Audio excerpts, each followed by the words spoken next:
Halo semuanya, saya Chandra. Di episode kali ini saya akan menceritakan lagi sebuah alur cerita film perang yang berjudul Lone Survivor. Film Lone Survivor ini dirilis pada tahun 2013 dan merupakan film perang biografi asal Amerika Serikat. Kisahnya diangkat berdasarkan kejadian nyata pada akhir Juni tahun 2005, di mana saat itu tentara militer Amerika Serikat dari pasukan elit Navy SEAL dikirim ke Afghanistan untuk menyelesaikan sebuah misi rahasia.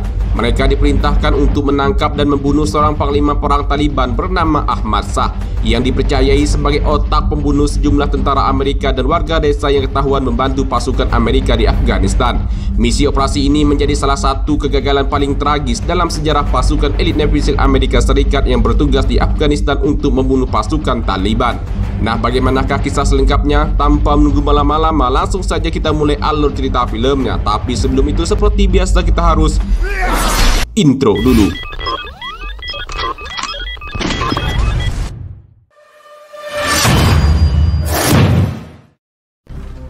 Film dibuka dengan sebuah dokumentasi latihan militer dari Marinir Angkatan Laut Amerika Serikat. Siang dan malam prajurit Marinir ini dilatih mental dan fisik mereka. Dibentuk untuk menjadi prajurit yang tangguh, tidak mudah menyerah dan mampu bertahan hidup dalam cuaca ekstrim maupun dalam kondisi terburuk sekalipun. Akibat dari latihan yang keras tersebut terlihat beberapa dari mereka tidak mampu bertahan. Bahkan ada yang depresi dan memilih untuk menyerah. Alright now gentlemen, I'm gonna introduce y'all to something called not being able to breathe. Go get wet! Run! It pays to be aware! I like having my buddies that I can depend on, and I would like for them to be able to depend on me. You guys are our band of brothers. Scene selanjutnya, dari kejauhan terlihat helikopter Black Hawk milik Angkatan Udara Amerika Serikat terbang rendah. Helikopter tersebut diketahui sedang membawa seorang tentara Amerika yang mengalami luka parah. Dia dibawa ke pangkalan udara militer Amerika Serikat untuk mendapatkan perawatan medis.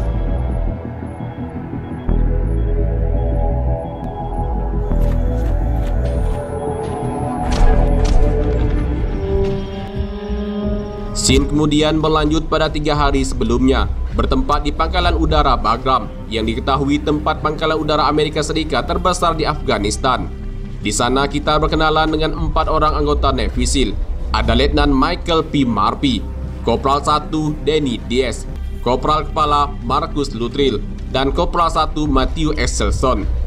Setelah bangun tidur, mereka pun sarapan pagi bersama. Tidak lama kemudian, komandan mereka, Letnan Colonel Eric Christensen, meminta mereka agar segera berkumpul untuk pembahasan taktik karena operasi Red Swing akan dilaksanakan pada malam ini. Operasi Red Swing adalah operasi militer bersama yang melibatkan Korps Marinir Angkatan Laut Amerika Serikat termasuk Navy SEAL dan Resimen Penerbangan Operasi Khusus ke-160 serta Komando Operasi Khusus Angkatan Darat. Target utama mereka adalah menangkap dan membunuh Ahmad Shah. Ia adalah seorang panglima perang Taliban paling kejam yang telah membunuh banyak marinir Amerika Serikat di timur Afghanistan serta membunuh warga desa yang ketahuan membantu tentara Amerika. Target kedua mereka adalah Tarok, tangan kanan dari Ahmad Shah yang banyak melakukan sebagian besar pekerjaan Ahmad Shah. Bad guy. Senior Taliban commander responsible for killing Marines in eastern Afghanistan is a Tier 1 target.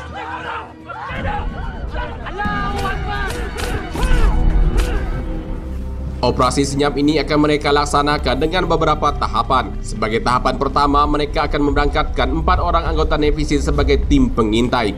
Terdiri dari Danny, bertugas sebagai spesialis jalur komunikasi, Marcus bagian medis, Exelson dengan tugas sebagai penunjuk rute dan mengidentifikasi lokasi keberadaan Ahmad Shah, dan Mike sebagai pemimpin tim di lapangan. Lalu tahapan selanjutnya, setelah mendapatkan informasi dari tim pengintai mengenai titik lokasi Ahmad Shah secara spesifik, maka aksi penangkapan dan pembunuhan Ahmad Shah dan anak buahnya akan dilaksanakan oleh tim reaksi cepat dari Navy SEAL dan Marinir yang berada di Gibet, markas militer Amerika Serikat di Afghanistan Timur. Now the Apaches stay with the Black Hawk. When we hear Schlitz malt liquor, Then we fly 30 minutes to J-Bad, to Bagram, for Phase 2. Leaving here at 1800. A lot of moving parts. Singkat cerita, operasi Red Swing pun dimulai. Mereka diangkut dengan 2 helikopter Chinook dan 2 helikopter Apache dari pangkalan militer Bagram. Tim ini diterbangkan ke titik area sesuai dengan rencana di sebuah tempat yang dikelilingi perbukitan.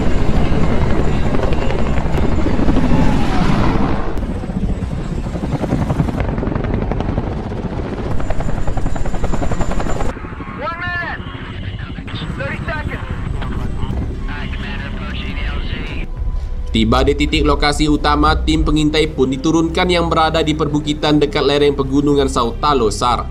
Setelah menurunkan keempat anggota Navy SEAL ini, selanjutnya helikopter Chinook menerbangkan pasukan yang lainnya ke pangkalan militer di Gibet yang jaraknya hanya 30 menit dari titik area tim pengintai diturunkan. Mereka standby di sana menunggu informasi lanjutan dari tim pengintai. Sebelum memulai perjalanan dengan berjalan kaki, Danny terlebih dahulu memastikan radio komunikasi mereka dengan pesawat pengintai berjalan dengan lancar. Lalu setelah itu mereka pun bergerak ke titik pos pemantauan mereka.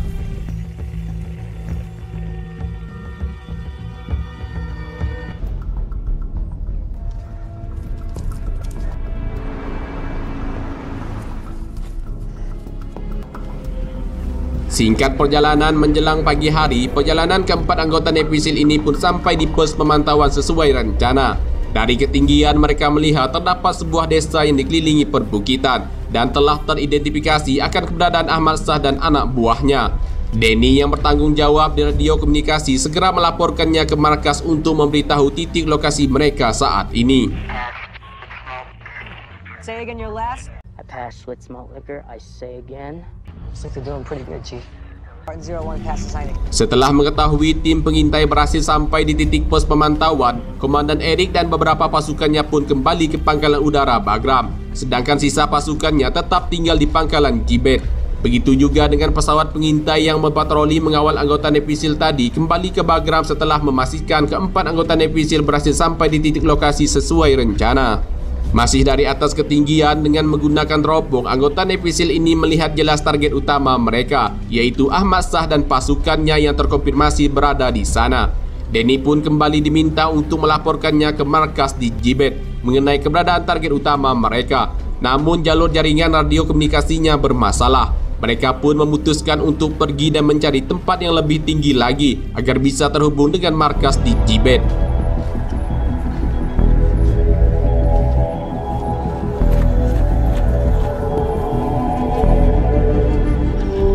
Sementara menunggu jalur komunikasi terhubung dan karena mereka juga kelelahan tidak tidur semalaman, Mike memutuskan agar mereka beristirahat. Danny yang masih berkutak-atik dengan jalur radio komunikasinya diminta untuk menjaga keamanan.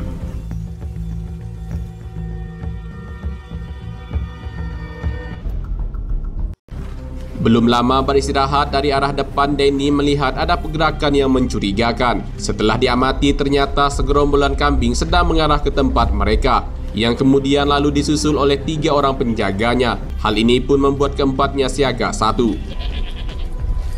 Salah seorang dari pengembala kambing tersebut tanpa sengaja menginjak kaki Markus, yang seketika kepanikan pun terjadi, sehingga tak ada pilihan lain, mereka pun harus menangkap dan menyekap ketiga pengembala kambing itu.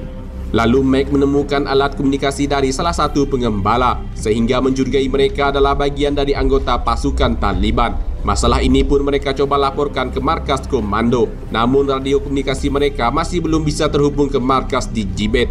Mike pun menggunakan telepon satelitnya untuk menghubungi Komandan Erik Christensen yang kini berada di pangkalan Bagram, guna memberitahu situasi terkini dan meminta petunjuk.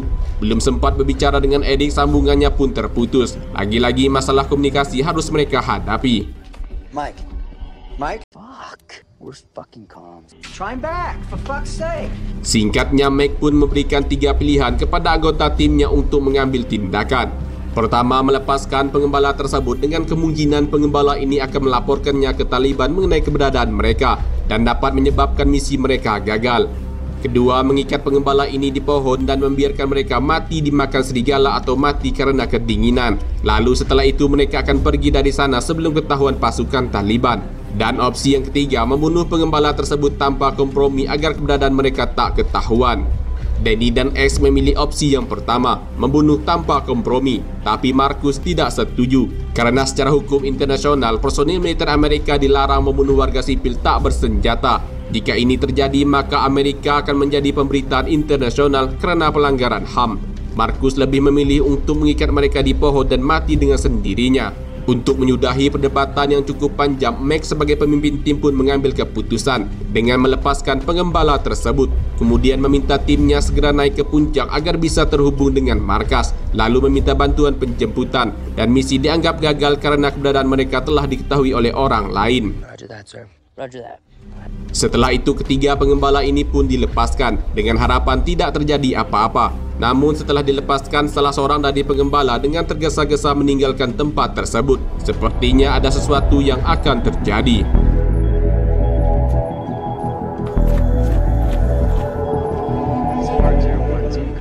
Spartan 01, radio check, do you copy? Spartan's base, do you copy? Any station that's not, please relay to Spartan 01. Di saat yang bersamaan di pangkalan udara Bagram, mereka berusaha menghubungi Mac dan timnya, tapi sambungan jalur komunikasinya masih belum bisa terhubung. Sementara itu, keempat anggota Navy SEAL ini masih terus berjalan kaki menaiki puncak. Setibanya di puncak, mereka pun kembali mencoba menghubungi markas komando. Namun lagi-lagi jalur komunikasinya masih belum bisa terhubung. Dikarenakan tak dapat berkomunikasi dengan markas, Mac lalu memutuskan untuk pulang berjalan kaki setelah matahari terbenam. Tapi sebelum waktunya tiba, tim Navy SEAL ini beristirahat sejenak di bawah pepohonan dan berlindung dari pantauan pasukan Taliban. Sir, Vietnam is 3 windows. Belum lama mereka beristirahat, Axel tampaknya melihat ada pergerakan yang membahayakan dari balik pepohonan. Begitu juga dengan rekan timnya yang lain melihat apa yang dilihat oleh Axel. Mereka semuanya pun lalu bersiaga dengan senjata di tangannya, membidik ke arah depan mencari target sasaran.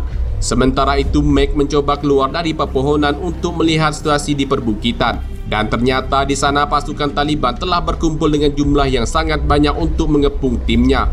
Mac kemudian lalu memberitahu anggota timnya bahwa mereka akan terlibat kontak senjata. Mereka menduga bahwa pengembala tadilah yang membocorkan ke Taliban tentang keberadaan mereka. Mac pun baru menyadari bahwa keputusannya melepaskan para pengembala tadi adalah keputusan yang salah. Mereka semuanya pun harus membayar dengan harga yang sangat mahal untuk keputusan tersebut. Pertempuran sengit antar kedua kubu pun terjadi.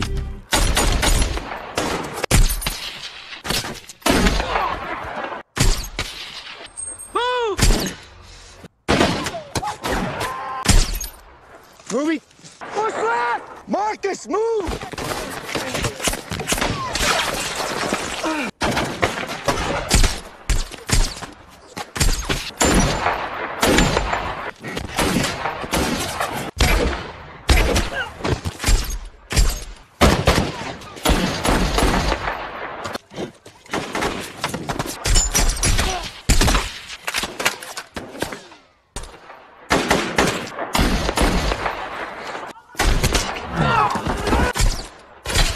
Motherfucker.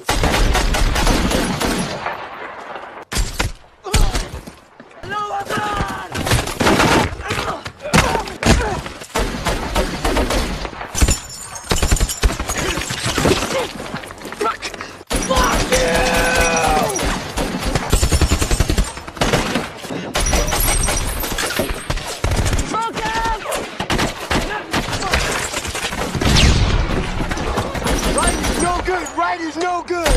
Hey! The solid and mighty! Left is not good! I say again!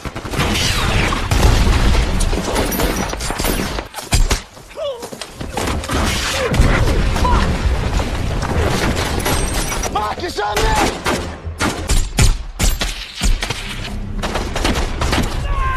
Dalam baku tembak, Danny mencoba menghubungi markas komando untuk meminta bantuan tim reaksi cepat. Namun ia mendapat tembakan di tangannya. Tak hanya Danny, satu persatu rekannya pun mendapat luka tembak dari pasukan Taliban saat mencoba untuk mundur.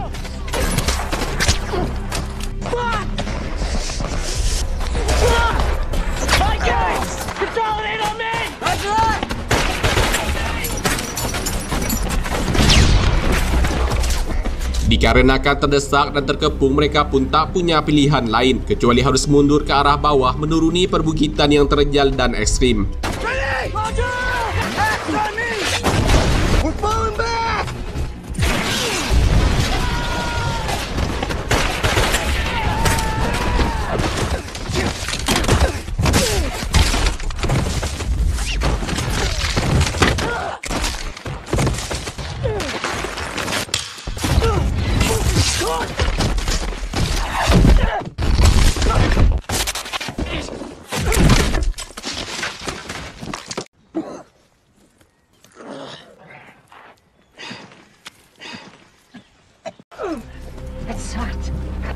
Mereka yang memutuskan untuk meloncat ke bawah mengalami luka yang cukup banyak, tapi mereka masih bisa bangkit dan segera bersembunyi di balik bebatuan besar. Tapi tak lama kemudian tembakan RPG dari Taliban menghantam keras ke tempat persembunyian mereka, sehingga baku tembak pun kembali terjadi lagi.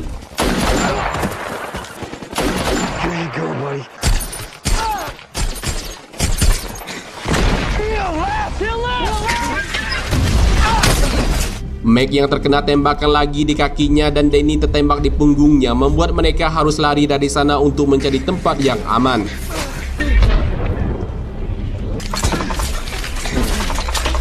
Terus berlari dari gempuran Taliban di tengah pelariannya, Danny kembali mendapat tembakan. Marcus yang berada di dekatnya langsung menarik dan membawanya ke tempat yang aman, lalu bergabung bersama dengan rekan timnya yang lain.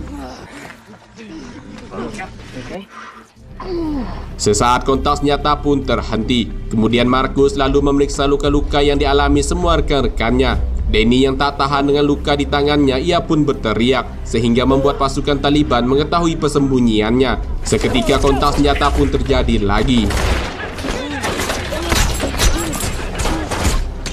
Kalah jumlah tersudut dan terkepung dari berbagai sisi kembali membuat keempatnya harus meloncat ke bawah demi menghindari gempuran pasukan Taliban yang brutal. Sedangkan Danny, ia malah terkena tembakan lagi saat sebelum melompat.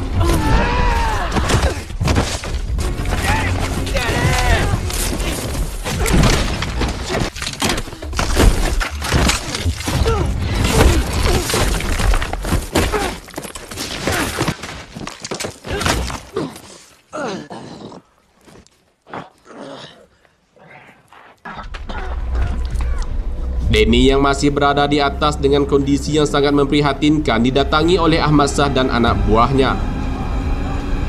Sebelum dieksekusi mati, semua peralatan yang melekat di tubuh Danny diambil dan diperiksa, dan setelah itu ia pun ditembak.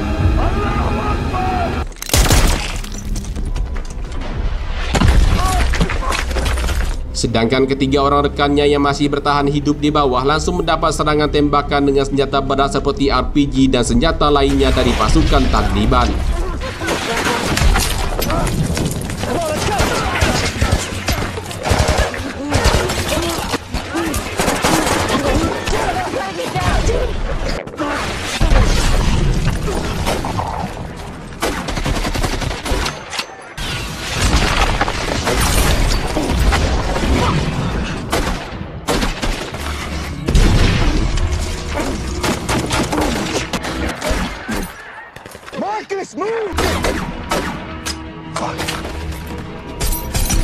Di tengah situasi yang sulit, Meg memberitahu Marcus bahwa ia akan kembali naik ke atas untuk menghubungi markas komando dengan menggunakan telepon satelitnya guna meminta bantuan tim reaksi cepat. Tapi rencananya itu tidak disetujui oleh Marcus karena taruhannya adalah nyawa. Namun Meg bersikeras akan mendaki ke bukit. Ia lalu memberikan semua amunisinya ke Marcus dan meminta Marcus memberikannya tembakan pelindungan agar sampai ke puncak. Marcus, sorry, Mike. Never out of the fight.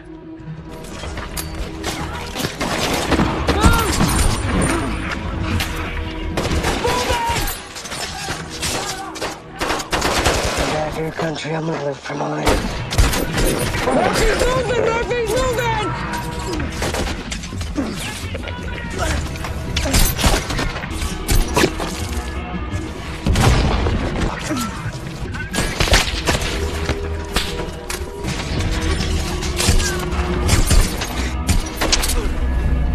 Marcus yang telah sampai di puncak segera menghubungi markas komando yang berada di pangkalan militer Gibet. Ia meminta bantuan serangan udara segera bergerak ke titik lokasinya saat ini.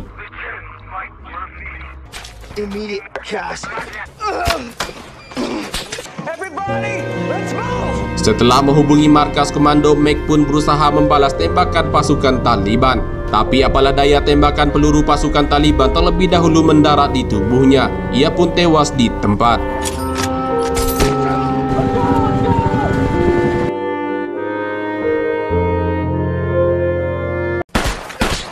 Di pangkalan udara Gibet, tim reaksi cepat batal berangkat dikarenakan helikopter Black Hawk tak bisa terbang tanpa helikopter Apache yang saat ini sedang berada di lokasi lain. Sementara itu, dua helikopter Chinook yang mengangkut Komandan Eric dan pasukannya dari pangkalan udara Bagram telah mengudara menuju ke titik lokasi tim pengintai yang saat ini sedang baku tembak.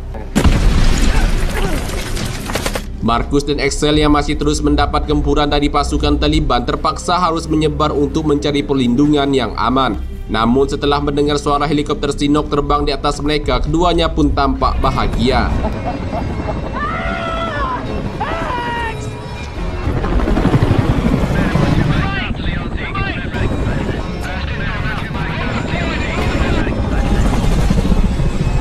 Belum sempat menurunkan pasukannya, Komandan Eric dan anak buahnya disambut dengan tembakan RPG dari pasukan Taliban. Seketika kebahagiaan Marcus dan Axel pun kembali berubah menjadi bencana.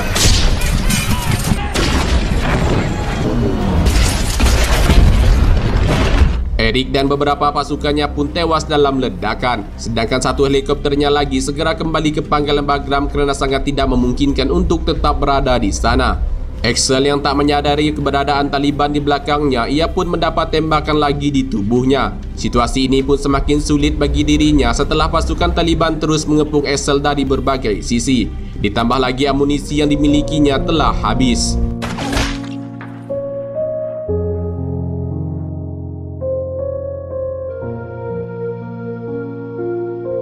Kini anggota Navy SEAL hanya tersisa Marcus. Marcus tak mengetahui jika Axel telah tewas. Ia pun berusaha mencari keberadaan Axel, tapi ia malah ketahuan oleh pasukan Taliban yang langsung menembakkan RPG ke arahnya.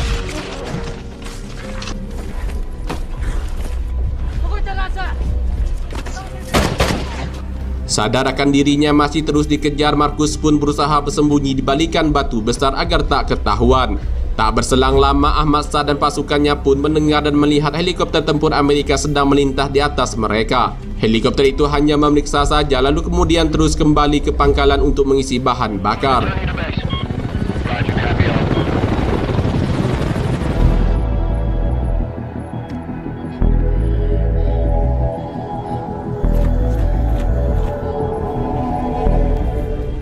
Berlanjut keesokan harinya, Marcus yang mengalami luka yang cukup banyak dan kondisi tubuh yang semakin melemah berusaha terus menjauh dari pasukan Taliban, walau harus dengan berjalan terpincang-pincang. Langkah kakinya pun terhenti setelah ia melihat ada air tepat di depannya. Tak lama kemudian Marcus dikejutkan dengan kedatangan beberapa orang warga desa yang sedang melintas di sana. Ia yang panik lalu mengeluarkan bom dan mengancam akan membunuh mereka semua jika tidak menjauh darinya. Tapi warga desa ini malah mengulurkan tangan tanda ingin memberikan pertolongan ke Marcus. Singkat ceritanya, Marcus pun dibawa ke desa mereka untuk diberikan pertolongan dan perlindungan. Diketahui seorang warga desa yang membantu Marcus itu bernama Muhammad Gulab.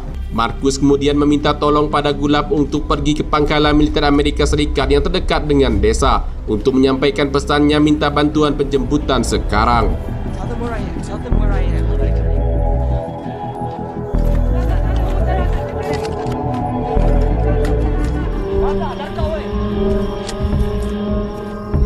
Tak berselang lama, lokasi keberadaan Marcus pun ketahuan oleh anak buah Ahmad Shah.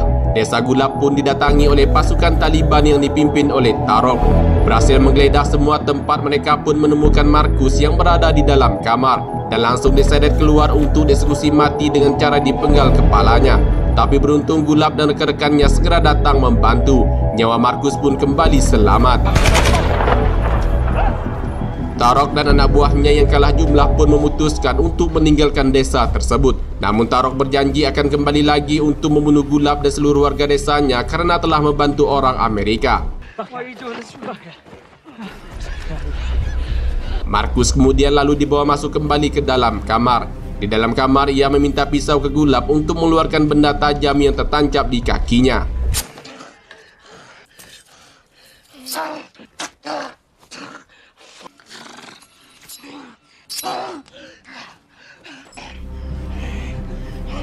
Setelah itu Gulab pun membantu membersihkan darah luka Marcus, kemudian lalu menggantikan seragam Marcus dengan yang baru.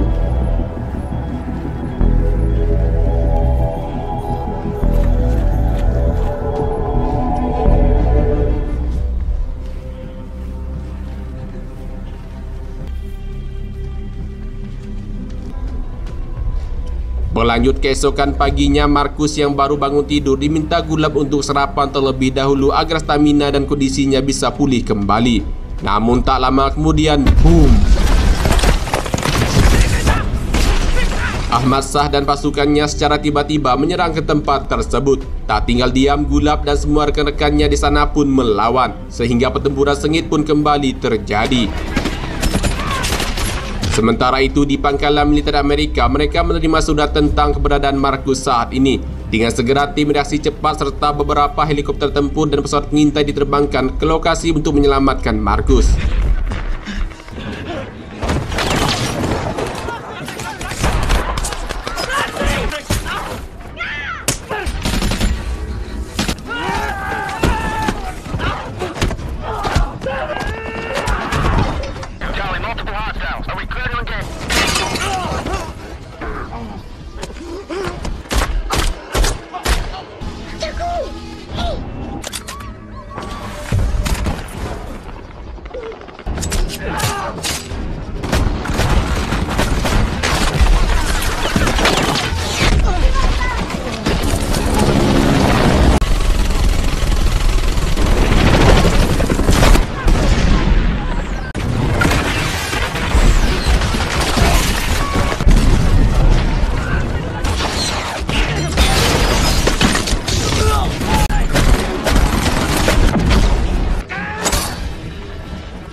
Akhirnya Markus pun berhasil diselamatkan oleh pasukan tim reaksi cepat Amerika. Saat ia akan dievakuasi ke dalam helikopter, Markus meminta agar Gulab dan anaknya dibawa juga. Namun tentara Amerika yang mengevakuasinya tak mengizinkan dan berjanji akan menempatkan tentara Amerika yang lain untuk menjaga Gulab serta seluruh warga desa di sana.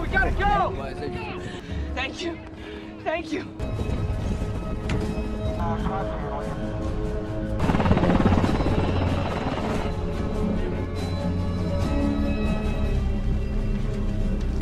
Markus kemudian lalu diterbangkan ke pangkalan udara militer Amerika untuk mendapatkan perawatan medis. Inilah cuplikan di awal film tadi tentang penyelamatan Markus dari serangan kelompok Taliban.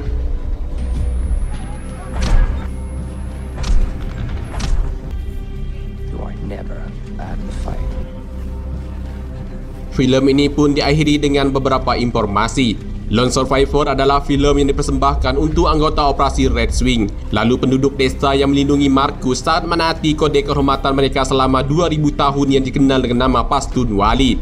Pashtun Wali mewajibkan semua suku untuk melindungi setiap individu yang melawan musuhnya dan melindunginya dengan resiko apapun.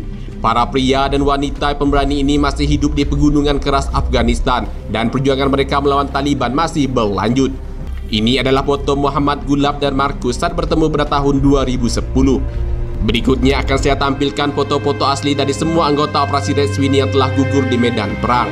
Sebelumnya saya ucapkan terima kasih buat kalian yang sudah klik video ini dan nonton sampai akhir. Mohon dukung terus channel YouTube ini dengan cara klik tombol subscribe dan tombol like. Lalu tinggalkan komentar jika videonya menghibur. Saya Chandra, sampai jumpa lagi di konten alur cerita film berikutnya.